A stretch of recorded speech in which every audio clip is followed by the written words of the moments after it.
déraciné. Sorti l'autre côté là-bas, sorti l'autre côté là-bas, dans l'occipé ça. Un petit peuple déraciné qui peut vivre dans la pauvreté.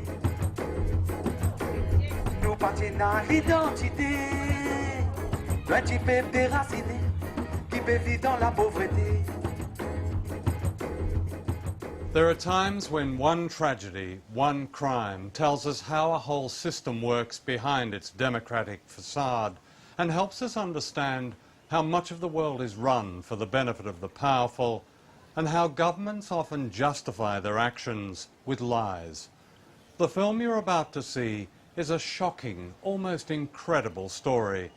A government calling itself civilized, tricked and expelled its most vulnerable citizens so that it could give their homeland to a foreign power for a military base.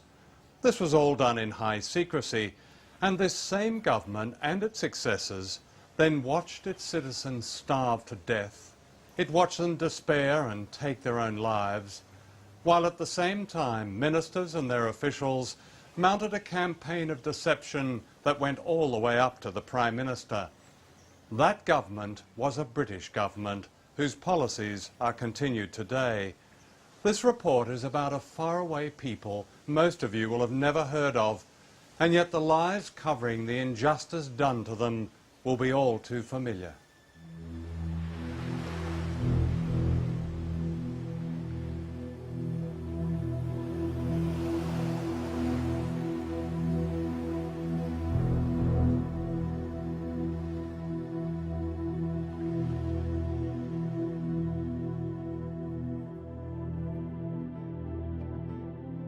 This is Diego Garcia, the main island of the Chagos group in the Indian Ocean.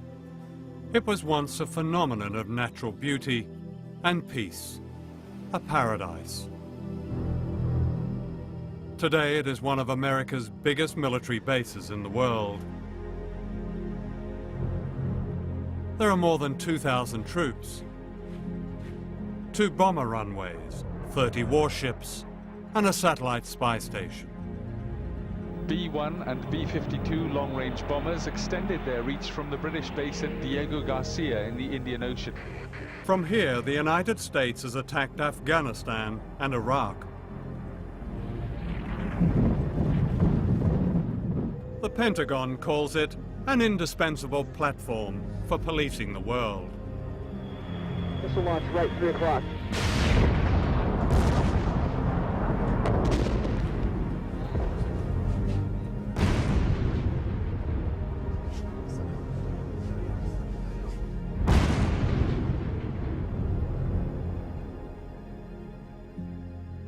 Diego Garcia is a British colony. It lies midway between Africa and Asia, one of a group of unique coral islands.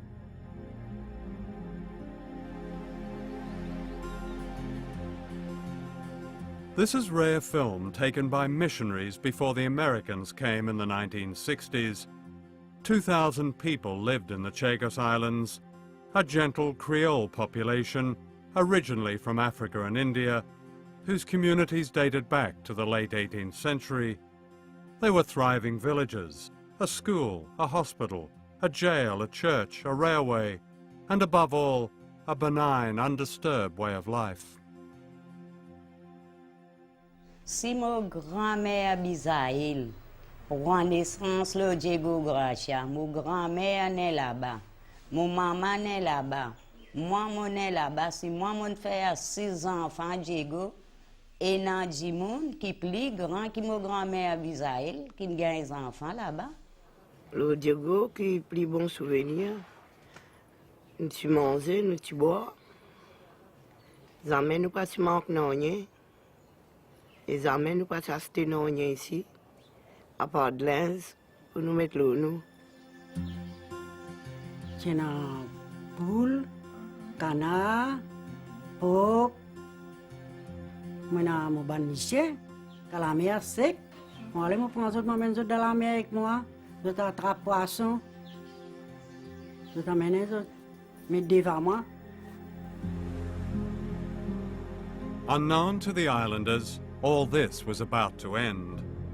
a conspiracy was underway between the governments of Britain and the United States. The year is 1961. In this film, never seen before, the man on the right is Rear Admiral Grantham of the US Navy.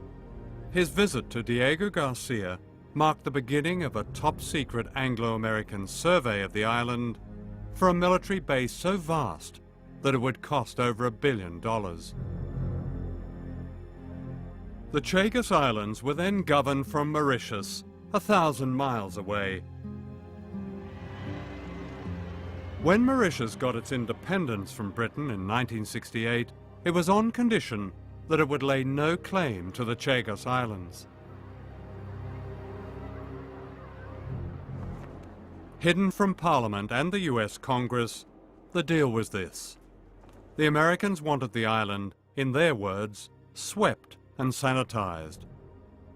An entire population was declared expendable. All of them were to be deported. The British and American authorities implemented a policy decision that was aimed at depriving that community in the Chagos from basic supplies. No milk, no dairy products, no oil, no sugar, no salt, no medication, no more of the things you use in life. The effect of the policy was to terrify many of them into leaving. They were also told their islands might be bombed. In the spring of 1971, Sir Bruce Greatbatch, KCVO, CMG, MBE, Governor of the Seychelles, gave the order that all the dogs on Diego Garcia were to be killed. These were much-loved pets, and the horror of their killing was taken as a warning by the islanders. Almost 1,000 pets were rounded up and gassed using the exhaust fumes from American military vehicles. Ça ban enfants là content autres les chiens quand peut venir raser autres les chiens, divan autres peut pleurer, autres peut crier, c'est là ça grain. I mean, the relationship with our pets should be the same, whether you are Chagosian or whether you are British. And they were absolutely destroyed by the fate reserved to their dogs. And many of them told me, in no uncertain words, they were told that any objection to the depopulation, they would suffer the same fate. Perhaps the lowest trick was that those islanders needing to go to Mauritius were prevented from returning home. Tout le monde quitte là-bas, mon vini pour venir sur mon bébé, pour retourner dans mon endroit. L'état moi aller mal bureau ta, diamant bien sagrin, il tape moi les deux, diamant bien sagrin Élysée, pas pour aller encore là-bas, il fini vendi. Mon bonhomme tu peux assiser dans le sofa. Il guette moi dans mon figure comme ça, moi tout lit sur des bras tombés comme ça, il gagne congestion en place. Sur la main paralysée, sur la bouche, tout ça là. Lève-lui, amène-lui à l'hôpital. Il me voit ça même à sa congestion là même. The remaining population were summoned to the administrator's office and told that their homeland had been sold and that those who remained will be loaded onto ships and expelled.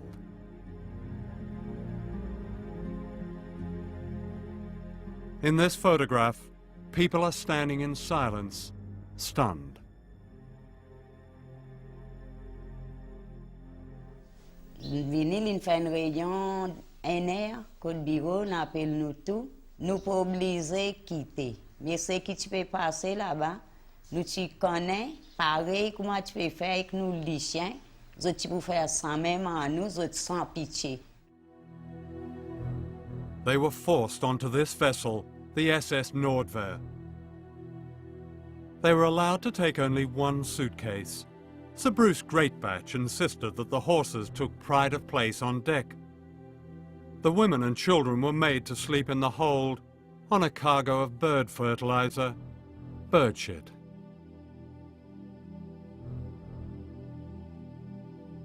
Bateau là, nous avons un seul matelas. Quantité d'enfants qui ont dit, ils ont mis un seul matelas. Nous-mêmes qui sommes animaux.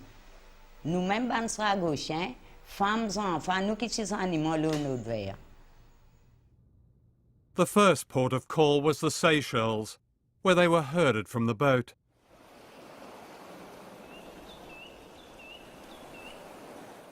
This is a rusting monument to their agony.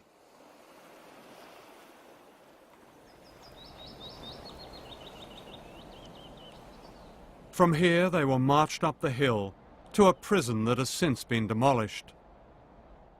They were kept in cells until they were transported to Mauritius.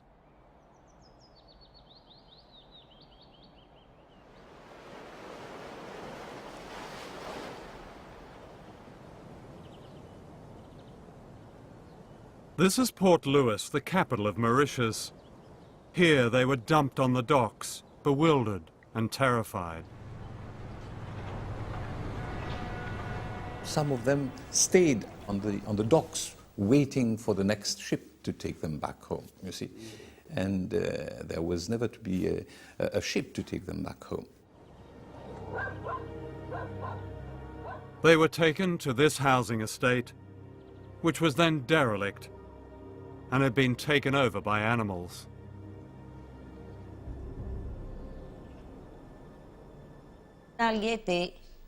Là, nous allons là-bas, la cité Bon-Marsan, pena de l'eau, pena la lumière, vous voyez que tout ce mal propre, pena la porte, pena la fenêtre. It was hell. I went and see them. Literally hell. What way was it hell, do you think? It was the filth. No water in those houses. And no sanitation. Oh, it was really... And the children, they had no clothes. The children were absolutely, as if they'd been rolled over in ash and earth. And then when it rained, it was water everywhere.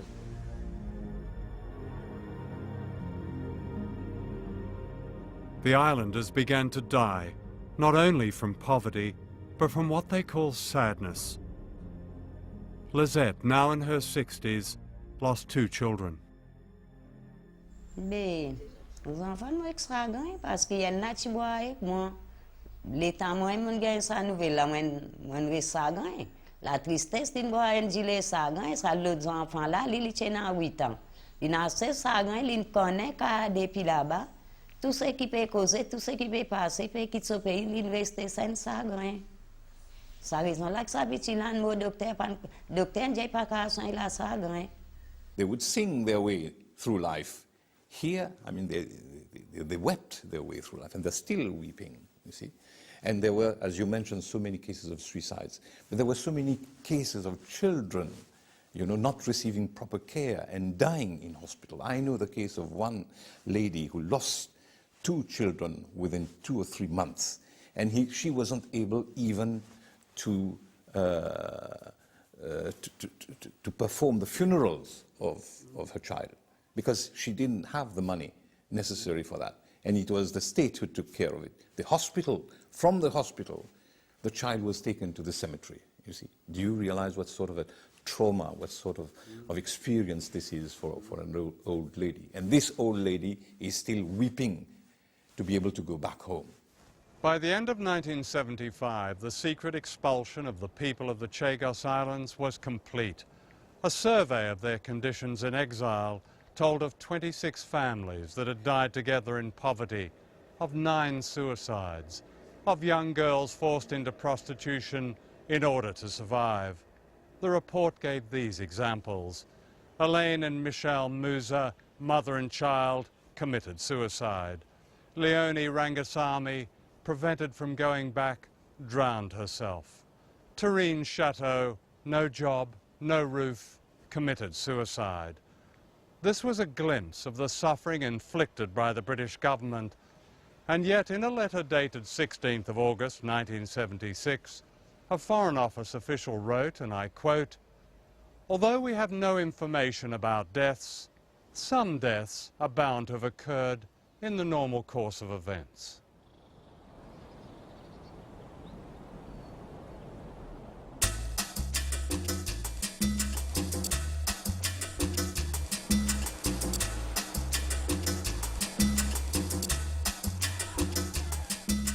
This is how most British people know Mauritius, as an exotic holiday destination, especially for honeymooners. They almost never see the slums of the exiled people of the Chagos, who are also British citizens.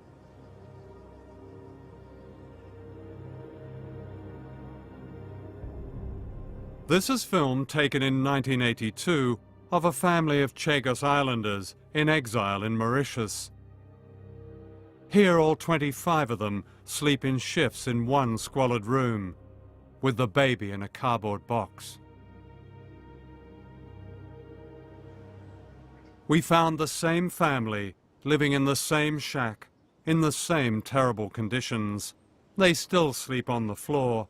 The rain still pours in. The toilet is still a hole in the ground. They are still so poor that they often go hungry. What was done to these people is today defined in international law as a crime against humanity. What has changed since they were last filmed 22 years ago? Your wife, she died, is that right? Oui, oui. Yes, she Yeah. Je suis mort à malade de cœur et après ça avec la chagrin aussi. C'est beaucoup. It's not nostalgia, it's more than that. It's like missing even the air that you breathe, missing the environment that you're used to, missing your home, missing your cats and your dogs, and your pets, which were all destroyed. L'état nous tu vives dans Diego, l'état nous tu vives dans Diego, l'état nous vives dans Diego, nous tu comment pas yanké dans les airs. Depuis nous vivons dans Maurice, depuis nous peut vivre dans Maurice, depuis nous vivons dans Maurice, là nous mène la vie côté ou deux.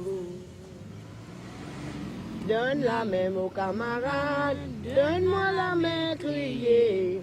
Donne la main aux camarades, envoie-nous message dans les mondes.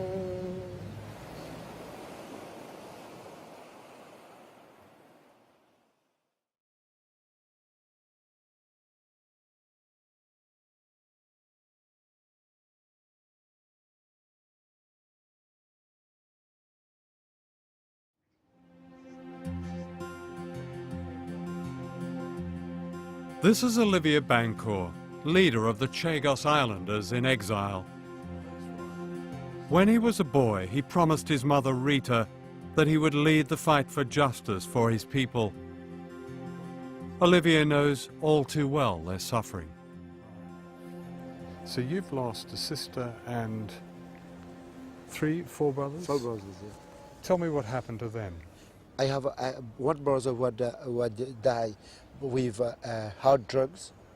I have 2 other brothers who died with alcohol. My sister just put a fire on her. She had been very discouraged with her life. She committed suicide? Yeah, suicide, yeah. In 1982, the Chagos Islanders, now desperate, demonstrated in the streets of Mauritius. This embarrassed the British government into giving them a derisory compensation, which came to less than £3,000 per person. This didn't even pay their debts, and to get this money, many believe they were tricked into signing away their right to return home. Nous avons besoin de signer. Quand nous signons, pour nous gagner sa CAF là. L'autre dia nous signer pour mettre là-bas pour gagner ça. Après l'état nous ceux qui continuent, ceux qui pas continuer mettre pouce. Et là d'autres nèg mettent en bas. Mais ça même pour prononce mon droit, c'est comme pour moi. Et ni moi ni mes enfants ici. Si l'étudiant, moi, je peux signer mon droit, je renonce mon île, je ne peux pas prendre 8 000 là. Moi, je la vie à mes parents, je peux pas. Ça même, je ne peux pas renoncer mon droit.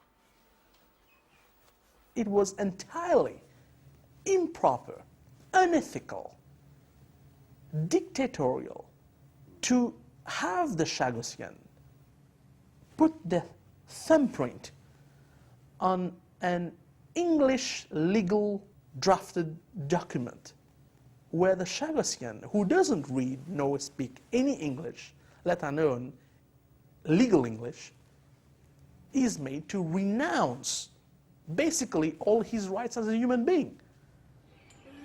Renouncing their rights was precisely what the British government wanted them to do. They could then be forgotten. That same year, the government spent £2 billion defending the rights of the Falkland Islanders, who are white. My people, the Queen would say in a Christmas broadcast.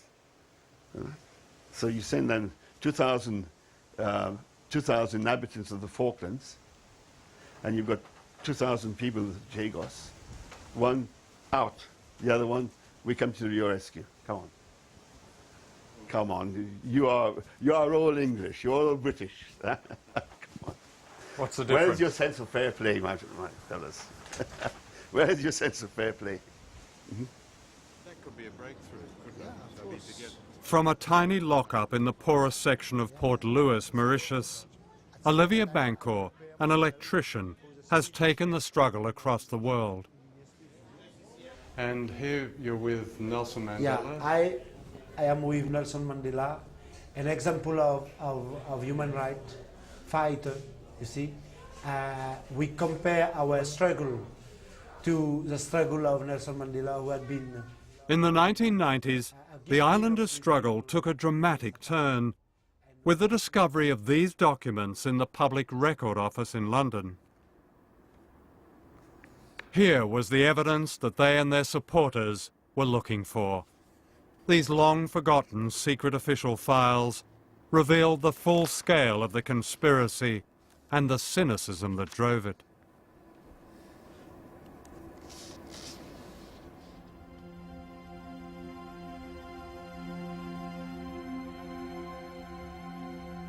The conspiracy got underway with the creation of a fake colony called the British Indian Ocean Territory, or BIOT.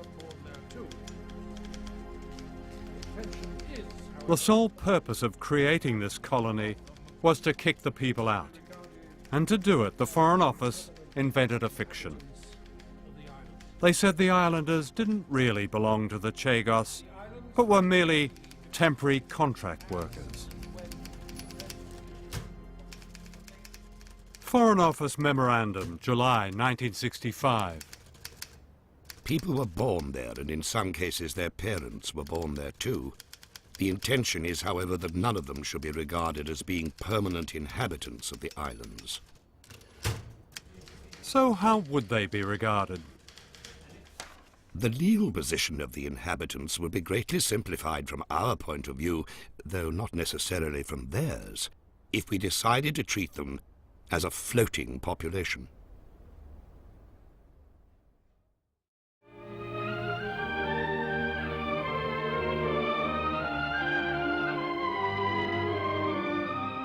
This long-forgotten British government film shot in 1957 reveals the duplicity. Clearly, the Foreign Office knew the people of the Chagos were anything but temporary workers.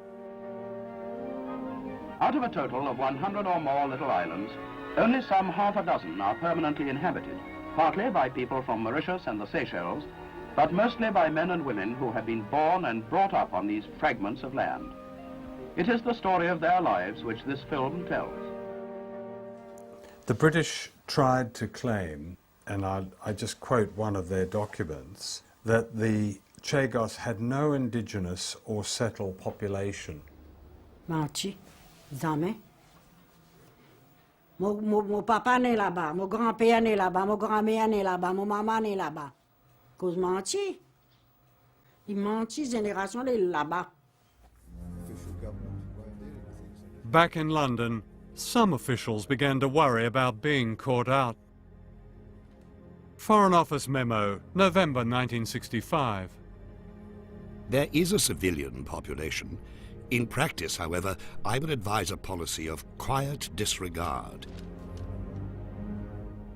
In other words, let's forget about this one until the United Nations challenge us on it.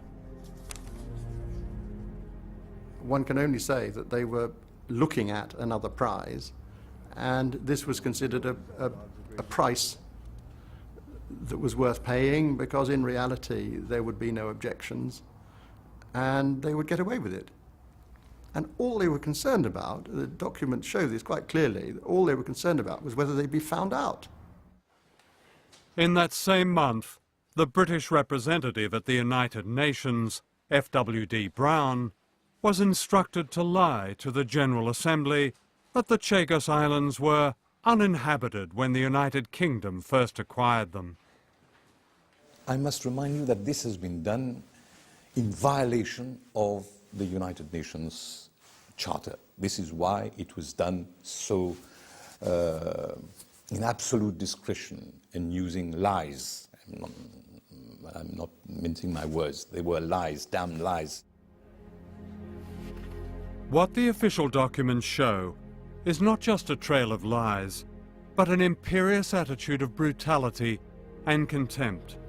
In August of 1966, Sir Paul Gore-Booth wrote, "We must surely be very tough about this. The object of the exercise was to get some rocks which will remain ours. There will be no indigenous population except seagulls."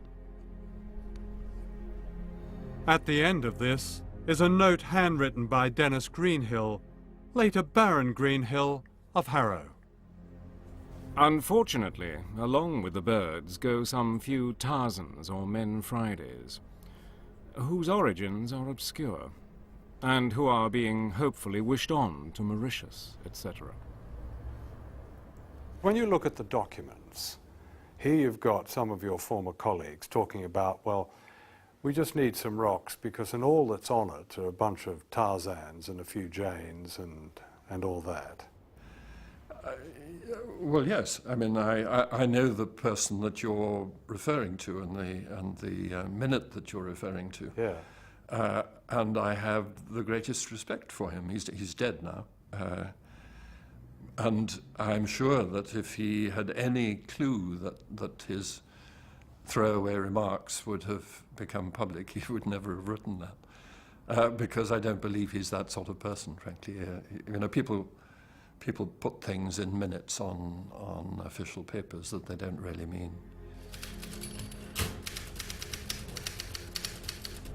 The conspirators now began to get the wind up. A senior official wrote, "This is really all fairly unsatisfactory. We propose to certify up to 240 islanders, more or less fraudulently, as belonging somewhere else. This all seems difficult to reconcile with the sacred trust of the United Nations Charter." The sacred trust he refers to obliges Britain to safeguard the human rights of its citizens in a dependent territory. His warning counted for little. One official offered a way round the problem. He wrote, Yes, I've got it right in front of me. We do not regard the United Kingdom as bound by such a rule. In this respect, we are able to make up the rules as we go along, and treat the inhabitants of BIOT as not belonging to it in any sense.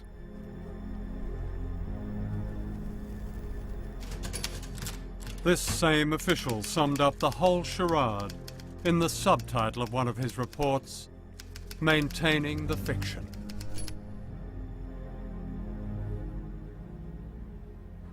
Do you think they were aware of what they were doing to the people, that the trauma that was about to descend on the Chagossians? These boys in the colonial office, did they really care very much about... Come on. No, you know, you had your standard of living, you kept to it. Your pink gin at lunchtime, and you know. So they were just the natives? The natives, yes. Unfortunately. The cover-up went right to the top of government. It was drawn up by the Foreign Secretary Michael Stewart in the form of a secret minute sent to the Prime Minister on July the 25th, 1968. In this document, Stewart reveals that he is fully aware that Diego Garcia has a population going back at least 2 generations. He proposes that the government lie to the world that there is no indigenous population. On April the 26th, 1969, Wilson's private secretary wrote to Stewart saying that the Prime Minister approved the plan. The documents show that it was decided at the highest level by the Prime Minister, most particularly Harold Wilson. He knew very well that there was a population and they were going to be removed. The problem is that this is policy made almost on the back of an envelope. There's no democratic input. Nobody was asking questions, nobody was knocking on the door, nobody was there to represent the interest of the islanders. They just didn't exist as a political factor to take into account. Dennis Healy was Defence Secretary in the same government. When we asked Mr. Healy for an interview, he replied, "I fear I have no memories of the Chagos Archipelago. Sorry." Lord Healy's a letter about not remembering the Chagos Archipelago. Bollocks. Absolutely. He's an acute and intelligent man. On May the 6th, 1969, Healy's private secretary wrote this letter to 10 Downing Street. It confirmed that the Defence Secretary had read Stewart's plan and agrees with its recommendations. In Washington, a parallel conspiracy was taking place, also in high secrecy. The object was to keep the expulsion of the islanders from Congress. So payment for the lease of the islands was disguised as a $14 million discount on a Polaris nuclear missile about to be supplied to the Royal Navy. Is there ever a time when people in power consider the consequences of the imposition of that power? Because the consequences for the population of Diego Garcia were disastrous. The circumstances involved how many? 2,000 people. 2,000 people. Who'd been living there since the end of the 18th century. Well, a fair number of them, if I remember, were external laborers. Well, that's been shown to be untrue. The British government tried to represent them as that. They were an indigenous 3-4 generations. As I said, I went through this record some years ago, and at that time it was said that these were imported laborers to some degree. We found in the National Archives in Washington this letter from the American ambassador in Mauritius. February the 1st, 1972, Ambassador Brewer to Washington. It is, of course, absurd to imply that Diego Garcia had no fixed population. There is no question that the island has been inhabited since the 18th century. I don't think there's any doubt at all that the Americans who visited the islands to reconnoiter as to whether this was a suitable base area, they saw that there was a functioning civilization on the island. They could not have been unaware of the settled human communities that they found. So when Schlesinger said they didn't know, they'd looked into it, that just... No, amnesia, at best. That's all you can say to that. It was not true. They knew. There's another... And they collaborated together on how do we get rid of these people? How do we lie that they're simply contract laborers? When many of them, their fathers, their grandfathers, perhaps even further back, were in the cemetery. If you take a decision in Washington and London and it devastates the lives of several thousand people on the other side of the world, isn't that something that should be called to account, no matter how long?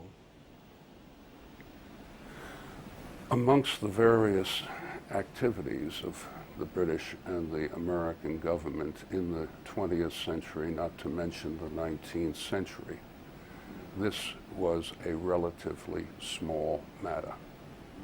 If one goes back to British behavior, for example, in World War II, the attack on Dresden, the attack on the French fleet, all under Winston Churchill, whom we so much admire, and rightly so. This is a very small matter. It is being pinpointed now for reasons that I cannot ascribe to anything other than the quest for a certain publicity. Well, I think it's from their point of view, for one thing, the Chagosian Islanders are not the Nazis, and from their point of view, it's a quest for justice. And what is your motivation, if I may inquire? Purely the quest for justice, I'm sure. Yes. Yes, of yes, course. it is. Yes. Do you not think these questions are valid in asking you about consequences of the imposition of great power on peoples? I think that the questions are based upon a refusal to acknowledge the context of the times and the attitudes of the times, and that is based upon a willingness 35 or 40 years after a set of events to go back and critique them when they had become, what shall I say, far less relevant. Far less relevant? The High Court in London found it extremely relevant. In November 2000, it agreed with the people of the Chagos and handed down a shaming rebuke to the British government. The court ruled that the expulsion of the islanders was illegal. After more than 30 years, they had won and were finally going home, or so they believed.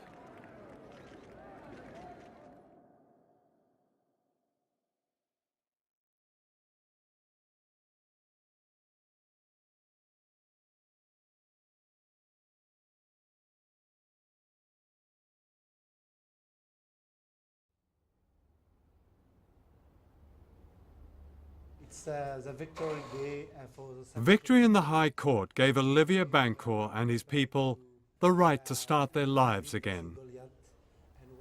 It's something which I will never forget, when just coming out of the court with this to ask that it is a victory for the Sagosian people, a small people upon a big power. Premier jugement là, nous tous tenons la joie dans nous lesquels nous tous contents. Nous disons anglais puis un sentiment humain. Quand vient sa victoire là, on sentiment à l'aise. Qui me tient pensé, me pouvais tout mon pays natal, me pouvais tout le cimetière, côté mon grande famille. Moi tu penses tout encore une fois, me joli la place et que nous joli la mer, côté nous tu prends nous naissance. However, the Foreign Office had other ideas. Within hours of the High Court judgment, it announced that the government would not allow the islanders back to Diego Garcia, the main island, where most of them came from. Robin Cook told me that he said it would have been politically impossible to allow the Chagosians to go back to Diego Garcia because they had a treaty with the United States. Well, the first thing to point out there is that this is British sovereign territory. The British have a duty to their own citizens. They have the legal power to tell the Americans what policy and what immigration law they're putting in place on the islands. But in the meantime, we've signed a couple of pieces of paper with the Americans, and we now regard our obligations to them as paramount. I just don't see the logic of that. And to keep the people from the rest of the Chagos Islands, the Foreign Office invoked something called a feasibility study, which would question if people could survive in this idyllic place where they had lived for 6 generations. This study consulted not a single inhabitant of the Chagos Islands. After the High Court victory, the government promised the islanders that at least they could visit the graves of their families. Boats were chartered here in Port Louis, Mauritius, but they never set sail. Baroness Amos, Tony Blair's leader of the House of Lords, explains why they never went back. We chartered a vessel. Unfortunately, the vessel was not made available. We are happy to reinstate any such visit, but it would not include Diego Garcia because of the reluctance of the US government. The president of Mauritius, Kasamu Team, took her up on this. So I said to the Baroness, I said, Britain has no objection. She said, no, Britain has no. She said, do you allow me to take the matter up with President Bush? She said, by all means. And this is what I did. I wrote to President Bush.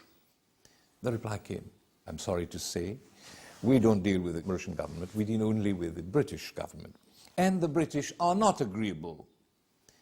It's black and white. The British are not agreeable to this visit. And we agree with the British. So they've been playing table tennis, ping pong, with the Chagossians. When we go to London, we are told it's an American problem. When we go to Washington, we are told it's a London problem. It is an arrangement between them to treat this problem as a ping pong ball. And it's terrible because by the time the ping pong game is over, well, there will be no Chagossians left. By June this year, the Blair government had run out of excuses, but there was still one more trick to play. Have you ever heard of something called an Order in Council? It's a royal decree using archaic powers, which unknown to most of us are still invested in the Queen. It's a cosy arrangement. The Queen rubber stamps what in many cases politicians know they can't get away with democratically. On November the 5th, 1965, an Order in Council was issued by the government of Harold Wilson. The aim was to secretly expel the population of the Chagos Islands, all of them loyal subjects of the Queen. In June this year, the Blair government used the same powers to bypass Parliament and the High Court in order to ban the Chagos Islanders from ever returning home. Dictators do this, but without the quaint ritual. The quaint ritual takes place here at Buckingham Palace. The public never sees it. Parliament is merely told about it. Orders in Council, they go through without discussion. They're read in title only. No reason is given for them. No contents are spoken. The Privy Council never even sits down. They all stand around. The clerk to the council reads the thing in title. There were 2 orders, and the Queen says, agreed. And that's it. That is it. It's a decree. It's a decree.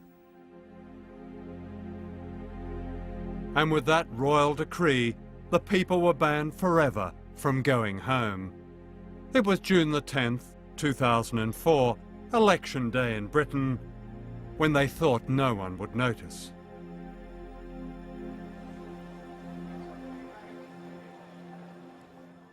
The High Court has ruled that the expulsion of the Chagossians was illegal. The Commission on Human Rights at the United Nations has called on your government to return them to their homeland. Why has this government denied this basic human right of return? Firstly, the feasibility study, which was drawn up by independent experts, which told us that the only population of the islands that would be possible is short-term on a subsistence basis. Longer term would be precarious given the climatic conditions, given that in some cases some of the islands are barely 2 foot above sea level, and would be very costly. It is true that the Foreign Office has conducted, I think now, 3 feasibility studies, as they call them, about resettlement. Their contents have nothing whatever to do with the resettlement of the islanders, who had lived there for 200 years. Page after page after page is devoted to establishing that the beaches are made of sand. Take your shoes and socks off and walk across them. You know what sand is, I know what sand is. They then go on to say human interaction on global warming will make occupation of the islands precarious for a resettled population. But that's a very strange statement, because there is a settled population. There's hundreds of American military and thousands of civilian workers. They're all on Diego Garcia. They're not going to sink under the waves. Far from sinking, they're sailing on it, swimming in it, playing in it, and having a Barbie next to it. And what do they call this unlivable place? Fantasy Island. Nobody takes those conclusions seriously, and insofar as the government repeats them, I'm afraid they're just opening themselves up to ridicule.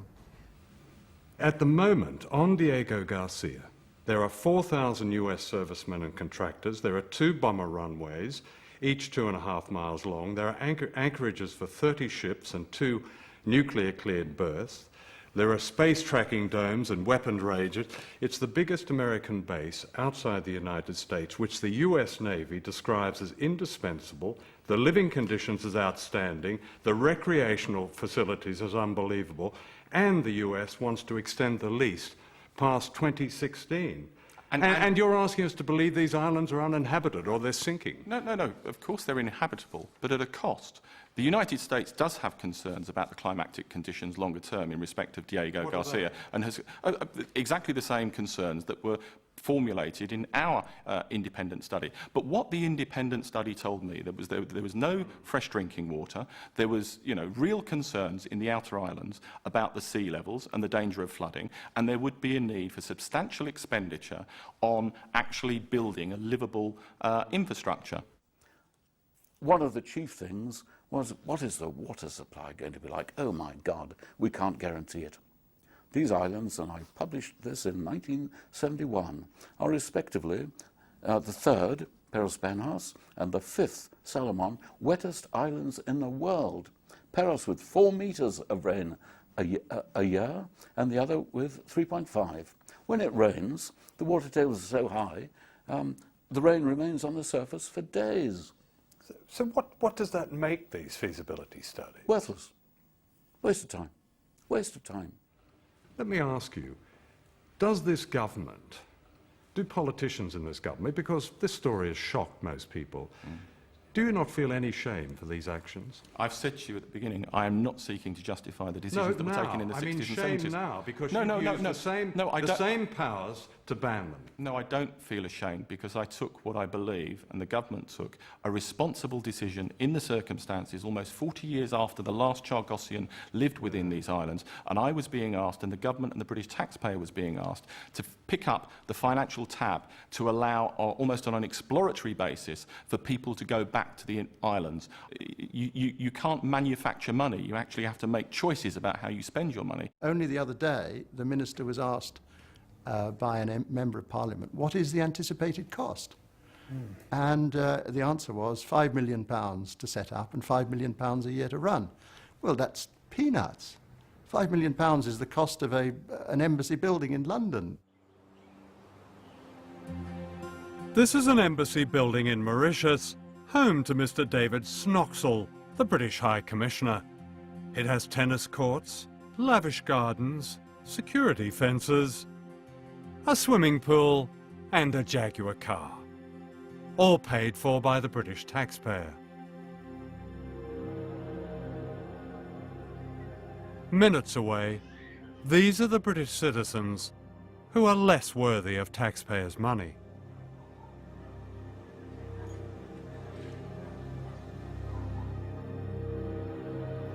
The reason the government won't allow the islanders to go home is not money.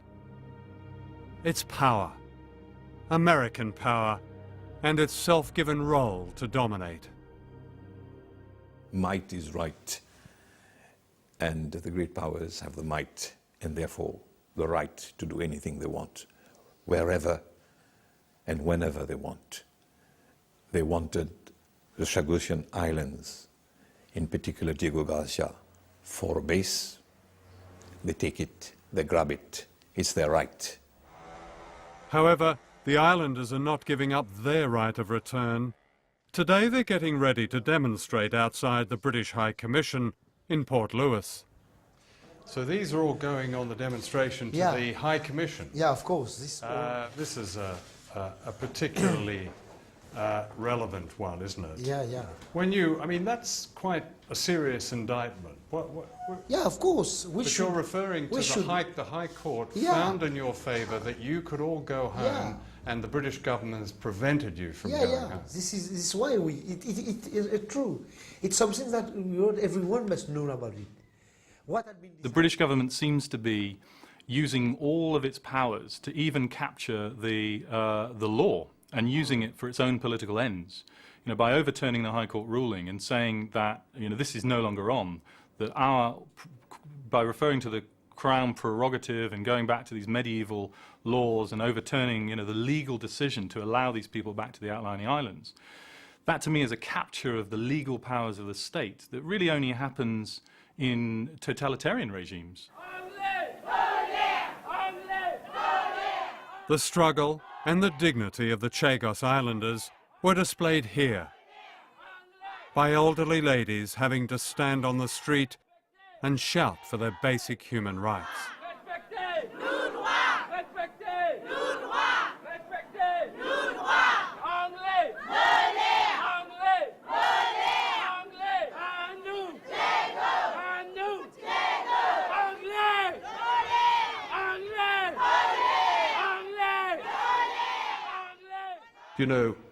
These are a lot of very spirited old ladies who you won't allow to go home where they want to go home and die. That's basically, these are the people who are leading the charge among the Chagosians. Isn't that shameful? Now, of course I've got sympathy for people based upon what happened to them and their families in the past. But this is today, almost 40 years after that event. And for us and the British government and the British taxpayer to be asked to finance that, when that money could actually alternatively go on alleviating aid and poor people throughout the world. But that is a choice that you asked me whether I'm ashamed of the decision that I've taken. No, I'm not. I believe in the circumstances, and it was a difficult decision. I believe we took the right decision. No human being would treat another human being the way the British administration treated the Chagosian people. In this part of the world, except if we go back to the days of slavery and to the days of indentured labor, I can't remember anything of the sort happening. Jesus Christ. How low can you get? How intellectually dishonest, how morally duplicitous can you get? I've spent my life, 40 years now, with this, and every single thing sickens me. And it goes on, it goes on, it goes on. Conservative, Labour. Year after year, Olivier and Rita, Lizette and Charlesia come to this monument in Port Louis Harbour. It commemorates those Chagos Islanders who died in exile from sadness.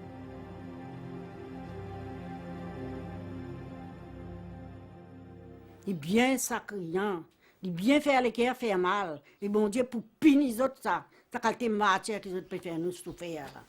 Nous bien si bien madame. Bien si bien. Scalaire non aussi bien. Dites-moi là qui m'en arrivé. On fait dire où t'allais là. 79. Et tous les temps qui m'ont là, la vie quand mon masque pas de mon polité, mon pas pris de lui. Jusqu'à que bon Dieu ramasse moi.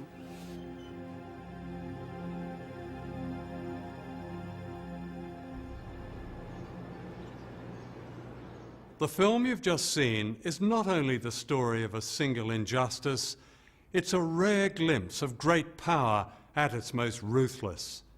What was done to the people of the Chagos raises wider questions for those of us who live in powerful states like Britain and America.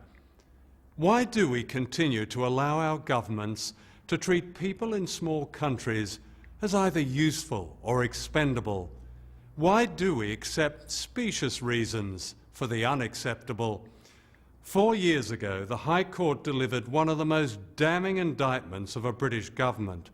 It said the secret expulsion of the Chagos Islanders was wrong. That judgment must be upheld, and the people of a group of beautiful, once peaceful islands must be helped to go home and compensated fully and without delay for their suffering. Anything less diminishes the rest of us. C'est à nous qui vivons dans Diego, c'est à nous qui vivons dans Diego, c'est à nous vivons dans Diego, nous qui comment paillons qui dans les airs. Depuis nous vivons dans Maurice, depuis nous peut vivre dans Maurice, depuis nous vivons dans Maurice, là nous mène la vie côté de